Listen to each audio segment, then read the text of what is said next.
ជាឆ្លងមកដល់វគ្គទីប្រហែលហើយទេបានជារឿងអញ្ញាថ្នាក់នេះខ្ញុំពិតជាបានណាខ្ញុំចង់ទៅផ្ទះវិញណាហើយសេងហេតុអីបានជាអូមកកន្លែងនេះមិនគិតថាវាមានគ្រោះថ្នាក់ទេមិនបានជាមកតែម្នាក់ឯងចឹងសួរអីលាប់ចឹងមកពីចង់លេងហ្នឹងបានមកចុះនៅឯផ្ទះក៏មានផ្ទះនៅដែរតាហេតុអីក៏មិនលេងនៅទីនោះទៅដឹងទេនៅទីនេះវាសម្បូរគ្រោះថ្នាក់ណាស់ហើយលោកឯងឈ្មោះទេឲ្យខ្ញុំទៅលេងផ្ទះនៅបណ្ដាមើលគេប្រពាក់ប្រពន្ធខ្ញុំបណ្ដាអញ្ចឹងអីគឺមិនមែនទេខ្ញុំចង់មកស្រូបខ្យល់អាកាសនៅទីនេះតាហើយសេងបងដឹងថាអូននៅខឹកបងព្រោះមុននេះបងនិយាយសម្ដីធ្ងន់ដល់អូនបន្តិចបងគឺបងចង់មកសុំទោសបងគ្មានបំណងចេះកំហឹងដល់អូនទេតែដោយសារតែមុននេះបងវារៀងឆេវឆាវបន្តិចអញ្ចឹងឲ្យបងសុំទោសផងណាស្អីគេនេះអាប៉ែហូលូគេមកសុំទោសហ៎មិនគួរឲ្យជឿសោះនៅក្នុងសាច់រឿងដែលខ្ញុំអានគេមិនដែលសុំទោសស៊ីងសុំបីតែមួយម៉ាត់នេះក៏ពេលនេះគេមកសុំទោសចឹងតិចតួអង្គនេះមានបញ្ហាទេដឹងអត់ទេរឿងមួយក៏អ្នកនិពន្ធកាត់ឈ្មោះជ្រូកហើយក៏បដូរសាច់រឿងទេដឹងហើយបានហើយខ្ញុំគ្មានទោសអីឲ្យលោកឯងទេឆាប់ទៅវិញទៅខ្ញុំចង់នៅលេងព្យ៉ាណូកុំមករវីរវល់ខ្ញុំទៀតតាណាក៏ទៅមិនបានទេបងមិនអាចអូននៅម្នាក់ឯងបានទេទីនេះវាសម្បូរគ្រោះថ្នាក់ណាស់អូននៅលេងទៅចាំបងនៅកំដរហា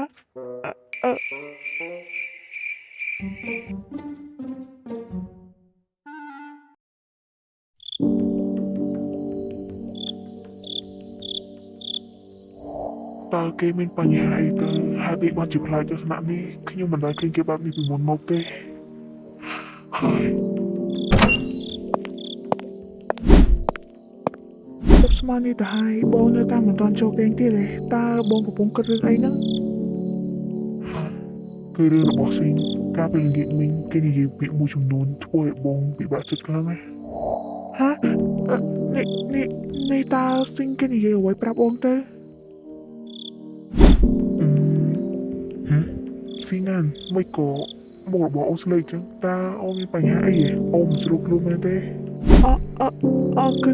គឺមិនមែនចឹងទេប្រហែលមកពីអូនងុយគេងហើយបានជាបែបហ្នឹងចុះតើស៊ីងគេនិយាយអ្វីប្រាប់បងខ្លះទៅបានចឹងល្អហើយពួកយើងប្រយ័ត្នចូលគេងទៅ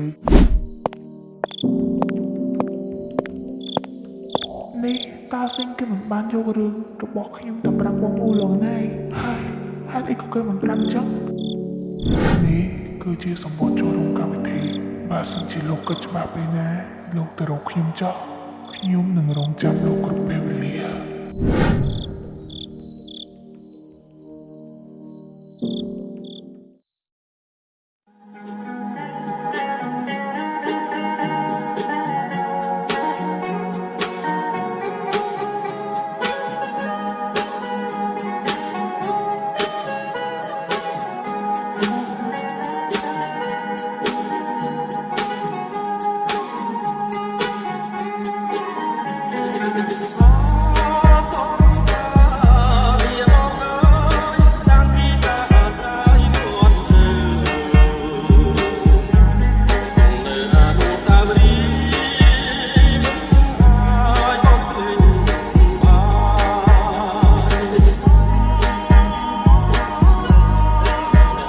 ខានជប់គ្នាយូរហើយលោកហូឡងអូលោកអងយ៉ាទេអូបាទសុខសប្បាយដែរ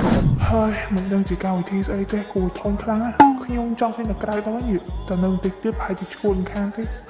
ចេញទៅក្រៅបន្តិចទេចាំបន្តិចទៀតចាំចូលមកវិញចុះ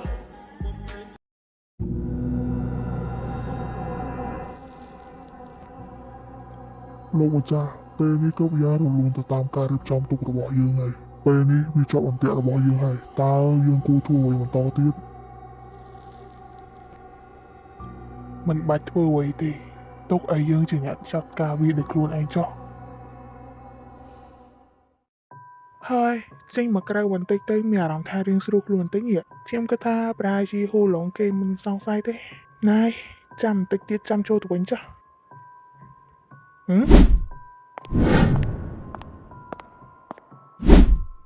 នេះនៅកន្លែងបែបនេះមានមនុស្សដែរខ្ញុំស្មានតែមានតែខ្ញុំតាគេដើរនៅកន្លែងល្ងឹតបែបហ្នឹងមិនខ្លាចទេ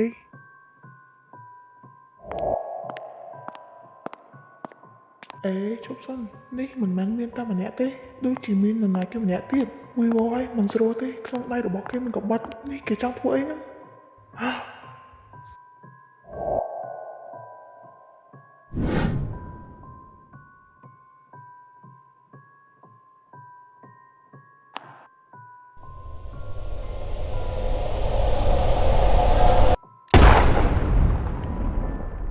អូយឯងនៅស្ទើរមែនទេអញ្ចឹងក៏ងើបឡើងមកចាំយកបំពេញបំណងឯងយើងមើលតែក្បាលរបស់ឯងប្រហែលជាត្រូវរបួសខ្លះហើយព្រោះមិញនេះយើងមិនប្រឆិតទេបើសិនជាយើងដាក់សោកក្តារក្បាលវិញឯងប្រហែលជាគ្មានមុខងើបមកអង្គុយនិយាយបែបនេះទេឯងជាអ្នកណាហើយឯងក៏ចេះដឹងរឿងរបស់យើងមិនមែនជារឿងរបស់ឯងទេចេញតែឆ្ងាយទៅគុំចេះលុកដៃចូលយើងមិនចង់សម្លាប់ឯងទេតែយើងចង់ចេះវាយ៉ាងម៉េចឯងនេះលោកយ៉ាងម៉េចហើយលោកឯងមានវិបត្តិផ្លូវចិត្តធ្ងន់ធ្ងរមែនទេបានជាមកផឹកនៅកណ្ដាលព្រៃនេះបើថាលេងចង់រស់ឲ្យប្រាប់ខ្ញុំមកខ្ញុំនឹងឲ្យអ្នកនេះចាត់ការលោកឯងតាមស្រួលអ្នកណាលេងចង់រស់នោះខ្ញុំគ្រាន់តែមានអារម្មណ៍ថាមិនសូវសុខពេលនៅខាងក្នុងក៏ចេញមកក្រៅបន្តិចទៅខ្ញុំមិននឹកស្មានថានឹងមានរឿងបែបនេះកើតឡើងទេអរគុណលោកច្រើនណាស់ដែលបានជួយបើមិនមានលោកទេខ្ញុំប្រហែលជាលែងមានវត្តមាននៅលើពិភពលោកនេះហើយអរគុណតែមាត់វាគ្មានន័យទេបើចង់អរគុណខ្ញុំលោករើមាសប្រាក់ឲ្យខ្ញុំមកបានហើយកុំនិយាយសងសានច្រើនណាស់មុខម្នាក់នេះប្រយ័ត្នវាងើបមកងាប់ទាំងពីរទៅកន្លែងផ្សេងទៅឯងចង់ទៅណាថ្ងៃនេះយើងសបត់ចំពោះមិនអីហើយថានឹងយកក្បាលរបស់ឯងទៅឲ្យមេរបស់យើងលបងស្លាប់ថ្ងៃនេះល្អដែរទេហើយគួរស្ដាយណាបើសិនជាដឹងថាលោកខ្ញុំមិនមកជួយទេថាតែកម្លាំងដល់អន់ពខ្ញុំពិតជាមនុស្សស្មានសោះថាគោរបស់លោកមូសុងពិតជាក្លាហានដល់ម្លឹងគួរឲ្យចាប់អារម្មណ៍មែនហើយកុំមកចាប់អារម្មណ៍ស្អីនឹងខ្ញុំបានហើយខ្ញុំដល់ម៉ោងទៅវិញហើយខ្ញុំគ្មានពេលនិយាយលេងសើចជាមួយនឹងលោកទេចង់ធ្វើអីក៏ធ្វើបន្តទៅ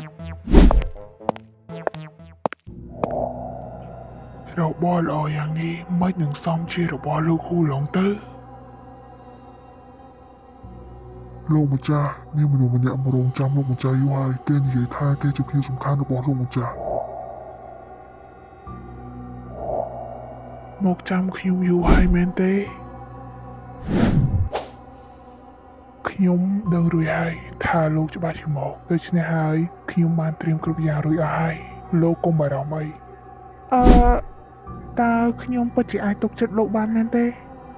ទុកចិត្តចោះខ្ញុំមិននឹងអាចឲ្យកៅភ្នែករបស់ខ្ញុំមានបញ្ហាបានទៅទោះបីជាត្រូវស្លាប់ក៏ដោយក៏ខ្ញុំត្រូវតែការពារកៅភ្នែកមួយគូនេះដែរព្រោះវាមានតម្លៃក្នុងជីវិតរបស់ខ្ញុំណាបើលោកពិតជាទទួលខុសត្រូវលើខ្ញុំគ្រប់យ៉ាងមែនខ្ញុំគ្មានអ្វីត្រូវស្ទាក់ស្ទើរក្នុងការចាក់ចេញទេពេលនេះអ្វីគ្រប់យ៉ាងរបស់ខ្ញុំប្រកបឲ្យលោកទាំងអស់ហើយថ្ងៃក្រោយខ្ញុំមានតែពឹងលើលោកតែប៉ុណ្ណោះលោកកុំបោះបង់ខ្ញុំចោលឲ្យសោះណាច្បាស់ជាគ្មានថ្ងៃនោះកើតឡើងទេកុំបារម្ភអី